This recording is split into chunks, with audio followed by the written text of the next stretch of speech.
So you found our podcast. We are Mind Beyond the Mission. This is a podcast about veterans and their families, and specifically mental health. What goes on in our lives, what goes on in our heads. We're not talking to you as doctors or professionals. We're talking to you about living with it and what it's like. Brian McKenna, 19 years in the Canadian Forces. I'm joined by my partner, Laryssa Lamrock. Veteran family member. I'm a proud military brat. My husband served in the military, proud military mom. And we're really excited about this podcast to delve into issues that are important to the veteran and family community. So join us as we talk about mental health from the perspective of veterans and their families. We're in Winnipeg, and we're joined today by Canadian Forces veteran Josh Muir. So this is actually home. Originally home, yep. I haven't lived here in about 30 years, but I definitely grew up here, yep. So as an outsider, is it Winnipegger? Is it Pegtonian? Like, what do you actually call people that are from here? I guess Winnipegger, yeah. All right. But you're living in Vancouver now. Living in Vancouver. And as usual for our episodes here, I'm joined by Laryssa Lamrock. We've been traveling a little bit. And the reason we're in Winnipeg and joined by Josh is we're here for a conference called CIMVR, Canadian Institute Military Health Veteran Research. It's there. I just spat it all out. So that's why we're in town. But we're sitting down today and we're going to be talking about the very specific nature of the Canadian Forces and alcohol. And it's not just the world of addiction. Alcohol is special. It has a special place in the culture, and it is, I won't say endorsed, but it is around, it is everywhere, and it is, in my opinion, different. You know, it's hard to put the two things together, but you'll be given a speech sometimes about, drive safe and do smart things, and then there's 3 bars on base, there's formal functions, there's toasts, there's all those things that are also happening at the same time. And like Laryssa, that's one of the things we'd been talking about before we knew that Josh could come to the table on this, because it's so prevalent in military life. Mm-hmm. In fact, I've shared with listeners before that I've been married twice. My first relationship was with a military member, and I met him at happy hour, actually, when I was delivering Kentucky Fried Chicken to the junior ranks mess. So it is very much part of the culture. And even as a family member on the periphery, it was something that I was kind of inducted to in some certain ways as well. Yeah. And, I'll tell you both, like the truth is the next time I'm invited to the mess, I'm going. I can't go to the mess dinner because it's like right now and I'm out of town, but I will go to those functions. I will participate. I will certainly be around. On the other hand, I can't pretend that I don't see what I've seen, right? I've seen people join the military and alcohol ruin them. And that's one of the things we're going to get into today. So just the conversation, Josh, when someone says, hey, let's sit down and have a talk about alcohol, like what's the first thing comes to your mind? It seems to me like it would be something that would be a serious conversation, and one would talk about its potential dangers and ills. And in fact, I just wanted to briefly mention something that I remembered last night after our conversation, and it was on my very basic training course as it was wrapping up. A sergeant instructor took us all aside and talked a little bit about mess life and mess culture and how it was a huge part of the military culture. However, it had its very major dangers. And this was all a bunch of young recruits being told by this guy. I went down the road of eventually getting so deep into alcohol that I was stealing rations and eating those because I didn't want any of my money to go anywhere except alcohol. So there is these twin faces that I've always been confronted with. On the one hand, very real acceptance of the dangers of alcohol. And on the other, having every part of the culture inextricably linked with the consumption of alcohol. And that's the thing. I think it's very true that the Canadian Forces has made massive strides towards addressing this issue. One of the things, though, that I remind the people I work with is veterans aren't serving today. They're not getting out tomorrow. Some of them got out 30, 20, 10, 5 years ago. And so no matter what you change in the Canadian Forces today, we're veterans of the era that we served, right? So whatever was going on then is what happened to that person. Things have changed significantly, like drinking on ships is significantly different. alcohol being allowed on deployments or not allowed on deployments. That has changed. So much has changed. The attitudes are better. And I would say people, leaders, do to a large degree know what we're dealing with. But the veteran who's 70 and served in the 70s, 80s, and 90s still served at that time. So what was the relationship with the military and alcohol as you see it during the era you served? It was a marriage. If you want to refer to a relationship, it was definitely a committed long-term marriage. There was really no getting around the, again, to misuse or overuse the word relationship, that every aspect of military, specifically Army life, and booze had, because at the end of an exercise, there was booze. At the end of a large exercise, there was booze. For every formal occasion, for every rather informal occasion, any sort of social occasion. And I mean, we're not talking about something that's aberrant from social civilian life. It just seemed like because there were these long periods of its denial, like you suggested, especially with field time, that when it was available, it became excessive. It did. It was always associated with binge drinking, despite the fact that we were dressed in our fineries. It was a piss up. Every time alcohol was consumed, it was a piss up. So yeah, it seemed like the culture almost imposed that binge drinking pattern, because there'd be times where you would be, whether it was on deployment or in the field, that access to alcohol would be kind of limited or non-accessible, but then they would be holding a course after party or things like that, and there would be an excess of it available. So it almost led to that type of relationship, I guess. Well, I think one thing that has always stood out to me in this is, let's talk about uniforms. When you're doing something in the public eye that's formal, you'll be in a thing called DEU, Distinct Environmental Uniform, I believe it is, your dress uniform. Whenever you're doing some hands-on work, whether it's in the office or you're out in the field or you're training, you're probably wearing a uniform called combats. And then there's this other one called patrols. Let's talk about mess kit. We have a uniform just for drinking in. Think about that. Can you imagine any other career out there that largely has a very expensive all-ad suit, because they're either made out of, doeskin or barathea. So you're paying $1,000 for this thing, and you will not wear it in anything other than a mess environment. We have a uniform for drinking in. That's kind of the honor and special place that it had in the culture. It's absolutely a part of the culture. I recently attended a mess function as a civilian member now earlier this year, and despite the fact that I now no longer drink, when the port came around, it was so instinctual and ingrained in me that I held the port bottle and began to pour until the RSM at the time, who was aware of my sobriety, actually came over, intervened, and said, I want you to have pop there, and I appreciate you trying to maintain the culture and the tradition, but it's not necessary. So that was a rare sort of introduction to me, that the idea of not drinking has somewhat taken hold, but the fact that it was almost enforced drinking routine and tradition definitely illustrates that what you're saying is correct. The muscle memory to reach for the decanter, and it was there. And not to allow it to touch the table as per tradition, absolutely it was there. So Josh, we've been kind of referring to this as a relationship or a marriage. Do you want to share a little bit about when you knew it was time to divorce, time to separate, and your kind of progression in your relationship with alcohol?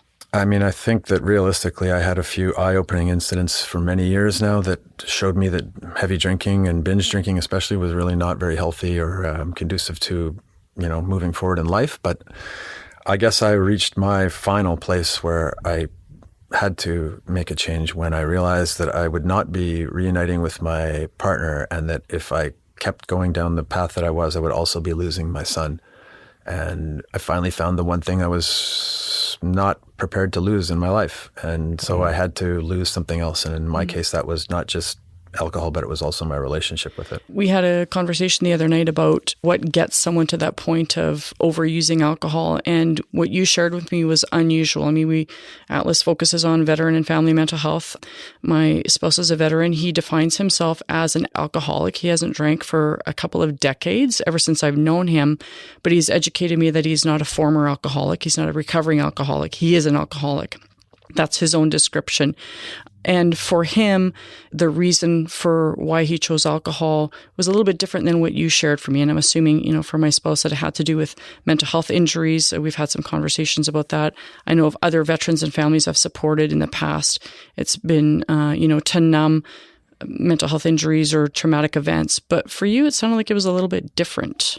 I didn't have much of a relationship with alcohol previous to the Army. I mean, I had beers and, would have alcohol on the weekends as any teenager does. But until I was 19 and post my basic, I really don't think that I was married to it in that same way. I definitely knew about it. I knew alcohol. I did have a relationship with it, but it wasn't a problematic one. And I think a large part of my growing problem, even as a younger person, was literally because it was so clearly encouraged in almost every way. So last night, it kind of struck me, as we were setting up the conversation for today, making sure we got ourselves in order, where are we going to go, where are we not going to go, and where do we meet? In a bar, because we're in a hotel and that's where there is meeting space. And it's moments like that I think I'm reminded of just how prevalent it is in our society, that kind of culture, and then how normal it is in the military culture. Generally, when you get orders, someone does the formal, this is the plan, we're gathered around a map model. That's where you get the instructions as what's going to happen. But what do we do when we actually figure out how we're really going to make this plan work? We go to mess. Guaranteed, that's how it works. And so there we are yesterday talking about what we're going to be discussing today in regards to alcohol, and the only place to meet is a bar. And one thing that you mentioned as we were talking is, when do you know that you have to leave that environment? Because you obviously could sit down there, you just did, but you illuminated a little bit for me about, when does Josh know that it's time to walk away from this environment? It's been a lengthy process to get to know those limits. And the first time that I became sober from alcohol, I took about a year, but I know now that I was going to the bars, I was hanging out the same as I had before, just not drinking. And so I know in hindsight that I was really just waiting for my next opportunity to drink. And so with my most recent sort of foray into sobriety, coming up on 3 years now, I slowly but surely came to the realization that I actually did have to make a life change, not just a moderate tweak to the lifestyle. And I would say, in answer to your question, that somewhere around the second to third drink, when people are putting them downrange, is when I now have to leave, because that is when, and I hate to say it because I was a participant in it in many, many, many scenarios and over the many years, but it is obvious that is when, to me, at least, the conversation becomes repetitive and circuitous, and it just makes me so uncomfortable now that I physically must go. So I do have a tolerance to be around alcohol, but it's actually the behavior that, once again, I think it embarrasses me thinking about looking in the mirror. And so I have to go, yes. It's interesting because it's not your own behavior you're gauging that on. It's those around you. So are you taking that kind of as a reminder or a prompt or an indicator? Actually, last night you mentioned something to me about playing out I can't remember what you called it, playing out the scenario. Play the tape to the end. Playing the tape to the end. Yeah. Tell me more about that. That is a pretty easy and early cue in sort of early treatment. It literally just involves you facing temptation, facing the idea that you might have this first drink that you really don't want to do, but that obviously your addiction and other things are prompting you to do. And so it's a mental exercise to literally envision what would happen in the scenario that you take that first drink, and then all the other potential scenarios to play out. And generally speaking, those of us who have acknowledged the negative experiences we've had, we know the end result's going to be poor. So that is a powerful tool to say no in the moment. If that's a slight craving, that you can say, well, realistically, what's going to happen after that first sip even could be very poor. So play the tape to the end. Yes, been very effective. And, part of your story is also what you've done for Canada, what you did for the forces. 2 deployments to Afghanistan. That's right. Right? And, well, in those times, you certainly demonstrated that you can have no alcohol. Now, would you look at that as, is that proof that someone's not an alcoholic because they can obey the law, obey the military instruction, and do a 8-month deployment without touching any? No, I don't think so at all. I think that those people like myself that maybe didn't identify this way at that time, but that breezed through the 8-month deployment or more several times, almost back to back without alcohol, where there's a reference to what's called a dry drunk. And I think that's someone who is either flirting with or into full-blown alcoholism, but that doesn't have access to, or is quit in a different way, but is still just waiting for their opportunity to drink again. And I think that is what most of those soldiers and various military members that deploy that are hardcore alcoholics, they're still professional enough that they can put that aside, but that their addiction is absolutely waiting for them upon their return from the combat zone or mission. Because it does seem to me that, even in my own experience, 0 is easier to have than 1. Definitely. Is that this thing with treatment where you're talking about like playing it to the end? Is it basically an acknowledgement that this is a domino, touch 1, they're going down? Absolutely. That once you've sort of crossed that line, that there isn't any crossing back, and that 1 might end up being the same potential damaging effect to your life as 10. Yes. So what positive things can you say happened to your body in these last 3 years when you achieved sobriety?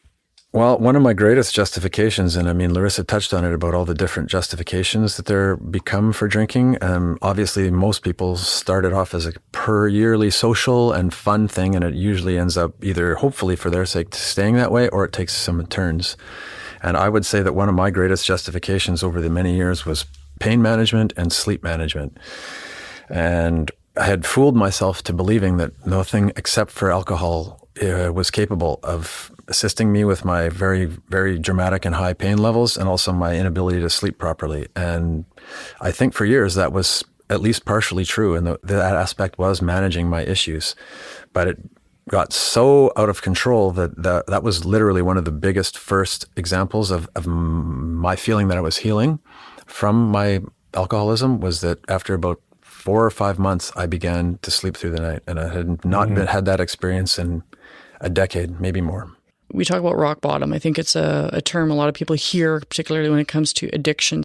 In chatting with other family members, they want to get their loved ones to help, to treatment. And my observation is that, unfortunately, every person has their own individual rock bottom. What that looks like for each person is different. And unfortunately, you have to let them get there. So do you have any thoughts on that? That is probably one of the biggest bummers about this whole process is that, like you said, somebody can have a rock bottom that would seem barely harrowing to another person, and some person can go literally all the way down to being homeless and broke on the streets for their rock bottom to be met. So as far as an indicator of how to get someone help before they reach that, I honestly don't have a lot of insight as far as anyone besides myself. However, just keeping an eye on people that are having problems like that is obviously very useful, because you really don't know when someone might be amenable to listening, and that could derail the requirement to hit rock bottom, honestly. So to achieve sobriety, do you have to change your social circle? Like, are there people that you've had to go, I can't hang out with this group anymore because I know the way that goes? Well, that is what they recommend in treatment. But as my personal experience has indicated, my first year that I went and attempted to become a sober person, I didn't change my lifestyle. I didn't change any of the social scenarios or circles that I had. And I eventually was led back to alcohol, unsurprisingly. And in this next iteration, I have definitely had to do that. There are certain major party friends, for example, that I can't associate with. There are certain scenarios and establishments that I no longer frequent, and those that I still am able to or still am required to in some way, I just have to limit my time there. And so it's a big responsibility, essentially, getting sober, because you really do have to look at every single small aspect of your life. But does it feel conflicting? What I'm getting at here is, number one piece of advice I'd give to any veteran that's suffering is connect with your peers. Your buddies are going to be your network. And then I wonder, how does that work? It's more difficult because, to return to the beginning of the conversation, we obviously talked about how prevalent the drinking is. So yes, the culture has shifted in the sense that if you put up your hand and say, hey, I'm hurting and I need help, you're not likely to be immediately judged, but you're also going to have a hard time associating with any of your colleagues that does not involve alcohol. So let's talk for a sec about, when we were all part of this military family. There's garrison and then there's field. And everyone loves to say they're a good field soldier and, you don't want to be known as the Garra Trooper, but there's this third entity. And nowhere on your yearly PER, your yearly review of how you've done, does it say, does he drink and hang out with the guys? But it absolutely is there. And in fact, a number of people have mentioned that they felt in order to get promoted, you had to be part of the social life of the unit. And if you're not going to the mess, you're not participating in this third entity that we don't always acknowledge exists, but it absolutely exists. Yes, it absolutely does. There's all kinds of pressure. It may not be overt, but you're right. It's absolutely there. That social construct has an immense amount of pressure on its members to consume alcohol and to be social in that context. A couple different things I'm thinking about. I want to go back to something you said earlier. You referred to it as this next iteration. I think there might be a misnomer for some folks that you go to an inpatient treatment, you work on your sobriety, and then you're sober. Well, I mean, luckily for me, this time it has worked that way. But maybe by saying this iteration, I meant that this is my second attempt at sobriety. And this one was in hindsight now, I think I'm able to say, hopefully, my real one, because I see now that I felt an external obligation to attend treatment my first time and to get sober. And I obviously now in hindsight didn't really want to. And I still was so wedded to that culture that despite having just recently been released, that's what I immediately and most importantly wanted to get back to. So you really need to be honest with yourself and be ready for it. And I wonder, do you feel like relapse is kind of sometimes part of recovery? Is that? The treatment experts do suggest that. And I think that what they mean by that is that you don't, much like the military, if you failed, you have to pick yourself up and keep going again. You can't start to bemoan that failure. Okay. And I wish that wasn't so, but for me, in my experience and from what I've observed, it really is a part of it. And I think that your kind of success is based on how well you pick yourself up from that, if that happens.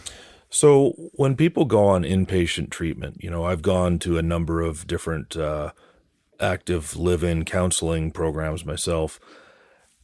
I would say that day one of pretty much all of them looks somewhat the same. I mean, it's an intake process.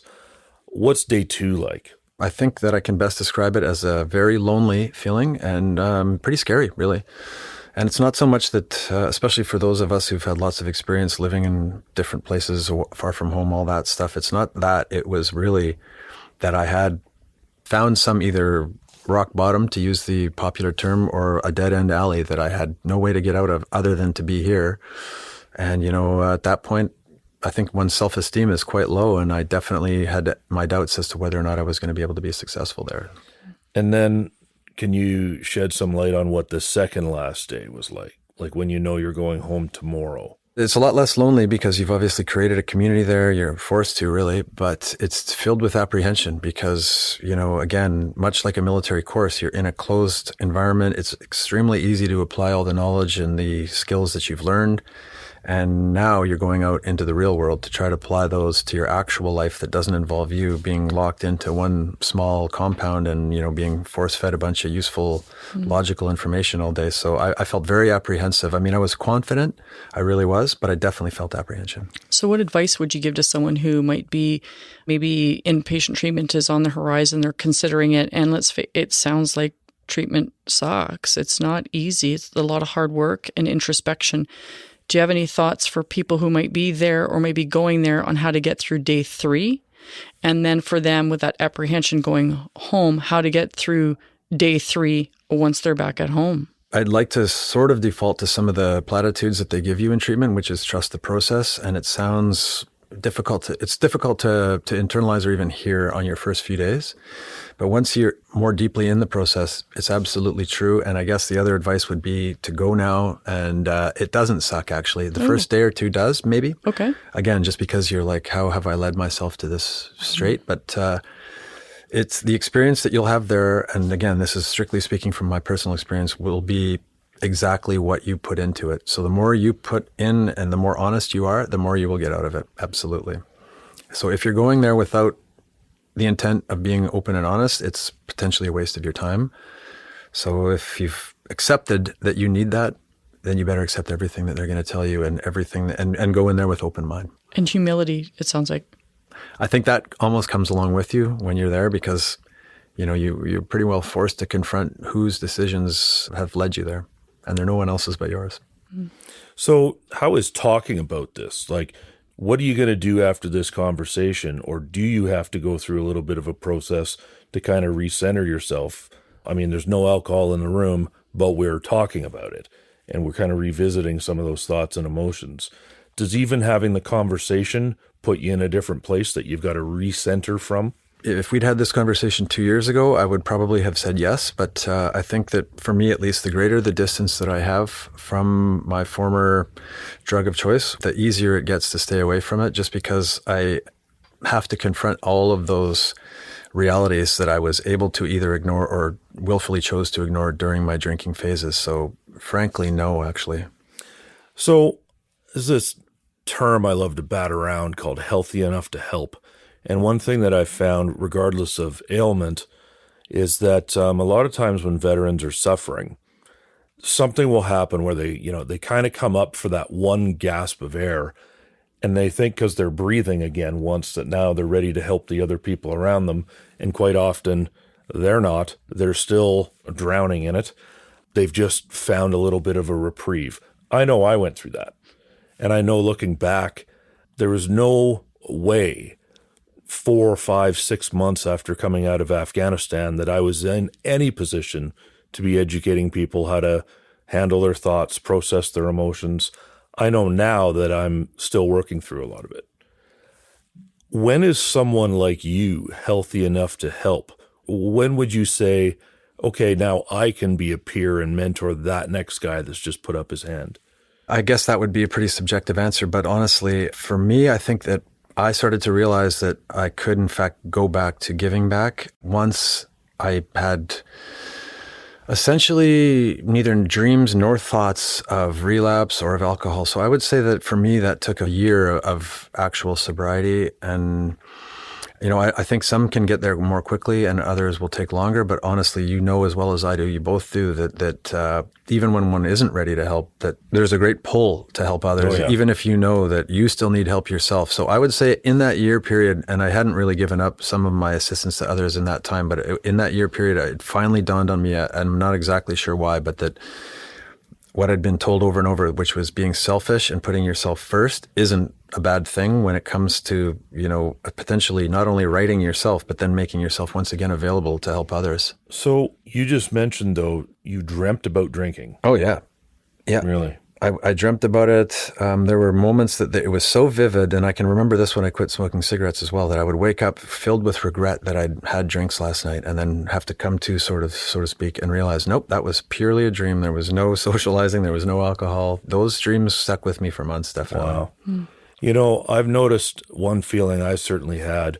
I loved training soldiers. I loved taking people that, honestly couldn't walk straight, basically, and then 2 months later, you've turned out something that can actually help the country. It's pretty amazing.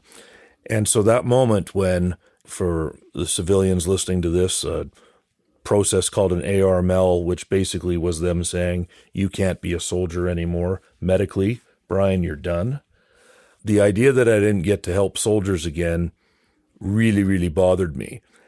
And I satisfied that by getting overly into peer support. Like, I ran into some gentleman yesterday that remember me from a program, but what I had to tell them is I did 6 of those programs back to back because I was trying to scratch an itch. And I don't know if I did a good job on programs 2 to 6, and I advise people that you really got to come to terms with getting out, and you really got to know what emotion it is you're trying to fix to be healthy enough to help. That's been the path for me. How does that sound? Yeah, that really resonates. I mean, I can see now that when I first came back from my treatment center and was trying to live this new life, that I went pretty gung-ho. And like I said, it took me a year to realize that I was actually not in a position to be super helpful because I still had so much work that was required on myself to eventually, ideally, make myself not only stronger and more cohesive, but then I would then be able to offer a lot more to others. Mm-hmm. Josh, something I wanted to explore with you was you talked about alcohol being your drug of choice, and you do have physical pain. As we're sitting here, I can see you stretching and moving things. And a lot of veterans are turning to other substances to help with sleep. You mentioned sleep was an issue for you, to help with chronic pain. Is there ever any concern for you using other types of substances? I know in our home, for me as a family member, my husband, I've disclosed, he's an alcoholic, an addict. He has an addictive personality. So when he started to use cannabis for pain relief, that scared me. That scared me as a family member because I thought this is going to be a slippery slope. So I wonder how many other veterans might have that same concern. Is that something that was a concern for you? And I'm making assumptions. I don't know how you manage your pain, but yeah. That was definitely a concern for me. So I did have access to the medical cannabis, and for about a year or so, I tried just the CBD mostly for the pain and also as a sleep assistant, and personally got very little use out of that. But I was very reluctant to start to add any THC containing products for exactly the reason you just described. And also my pre-army experience of smoking dope as a teenager, it's very different than what's out there now. Mm. But I have been lucky enough that I have been able to have some guidance there and to go very slowly. And these days, it's really not a big concern. I do consume some marijuana products. I don't really get high.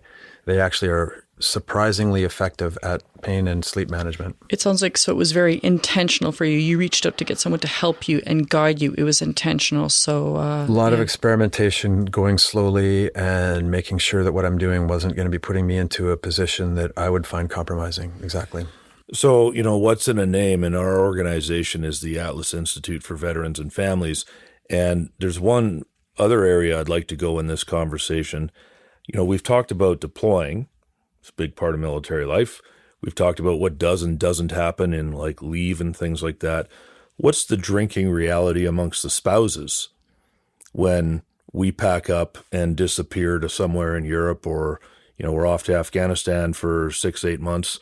What really happens back in the homes in relation to alcohol? Yeah, what people didn't see was the big smile that came across my face when you asked me that question. Next question. Of course, like I said, I was kind of indoctrinated into that.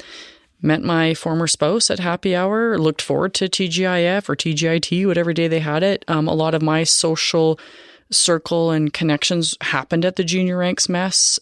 And then, when my spouse was deployed, there was a group of spouses. We were there to support each other. And you and I have talked about that before, Brian, that the camaraderie that you folks have when you're deployed, families have social, similar social connections here. And a lot of it was about going to Greg's place in Chilliwack or whatever the thing was as part of our social connection. And so not only was alcohol part of the social connection, but supporting someone with a mental health injury or physical injury, being a caregiver, the things that go along with that. Families have their own illness and injuries as well. And I have supported family members when I was doing peer support who they themselves were dealing with addiction, whether it be alcoholism or shopping, and I'm not being facetious, or, other drugs of choice. It is an issue. It can be an issue for family members. And I'm going to say potentially for, unfortunately, for youth who might not understand. So, yeah. And that's exactly the truth. And, for a whole host of reasons, including economics, adult children aren't moving out of the home as quickly as they used to. And so part of the veteran and family reality is it's not just the veteran that can be susceptible to this, the spouse, the 16-year-old sneaking booze at home, the 22-year-old that's perfectly legal to go out and participate on their own. And it is everybody in that house deals with the stress of the job. Everybody in that house can have the opportunity to have the same problems. And all too often, I think, when we speak about alcoholism, it's, is the veteran the alcoholic? Family violence, there's almost this assumption that we must be talking about him. It's him and her serve these days, and it could be anybody in the house that's experiencing that, Yeah, unfortunately, alcohol seems to be an easy coping mechanism. So absolutely can. So as we start to wrap up here, Josh, you served your country for a number of years. You deployed twice to the worst place Canada's gone in 50 years to some degree. At least that's my interpretation of it. And not without loss. You and I have lost friends over there, and we've lost friends since. How do you handle when those moments get tough, when those memories come back, now that you don't have that other coping mechanism that we would naturally turn to? What do you do when you're having a rough day, when you're commemorating someone, when it's hard? Luckily for me now, I've had a bit of breathing space here with getting on to 3 years, but I can tell you that we'll go back to Laryssa's mention of my motto of playing the tape to the end. And even if these are so hardwired in my system that my hand is missing that container in it, I'm able to think to myself pretty quickly, and in almost every scenario now, what will happen after that first drink? And it's the playing the tape to the end. And I think to myself, is this going to make this moment more monumentous? Is it going to celebrate this person's life even more? And the answer is always no. So it's luckily for me, I do have to have this struggle though, I will admit, but I've prepared my arguments to myself in advance in basically all scenarios. And I think that is part of what's required. So what are you going to do right after this when we're done here, just to make sure, Josh is back to center and you're in control? These opportunities have been part of the healing for me, honestly, because I know that what had kept me in the dark and ill was the lack of being able to talk about it or being truthful. And honestly, if you can't be truthful and speak it out loud, then there's no possible way you're going to be truthful with yourself. And it's yourself that is going to lead you to wellness or not. Thank you very much, Josh, for joining us, for being vulnerable and sharing your story, and for paying it forward, as you had said before. As with most of our podcast episodes, we do put resources in the description below. I want to encourage people that if you or a loved one are struggling with addiction, if you have some questions or curiosities, we will be putting some resources in the description. And also want to thank you, Josh, for sharing your story in another form as a digital storyteller. So if folks would like to hear your touching story about you and your son and your journey, people can pop over to the Atlas website to have a look at that. So thank you for sharing your story. Thank you for supporting the community, and we appreciate your time with us today. Josh, thanks for defending Canada. Let's start there. And I really appreciate you agreeing to have this conversation, but also the candid nature of how you've handled it. I really appreciate it. I appreciate the opportunity, and honestly, this is healing for me. So there we are with Josh Muir, wrapping up in Winnipeg, another episode of Mind Beyond the Mission. We hope you enjoyed this episode of Mind Beyond the Mission. If this conversation resonated with you or helped you in any way, I encourage you to subscribe to Mind Beyond the Mission wherever you listen to your podcasts, so you'll be the first to know when our next episode comes out. And if you know someone who might relate to what we've shared or could find it helpful, please feel free to send it their way. We're all on the same team. Plus, we'd love to hear what other topics you'd be interested in us exploring in future episodes. Brian and I have a lot of ideas and subjects we plan to dive into, but you, the listener, have probably experienced or thought of topics that haven't crossed our minds yet. Please reach out if this is the case. We're on social media at Atlas Veterans CA on most platforms. So please feel free to tweet at us, send us a message, or leave a review on this episode, and let us know what else you'd like to hear us talk about. Brian, it's always a pleasure having these important conversations with you. Looking forward to next time. You bet, Laryssa. Take it easy.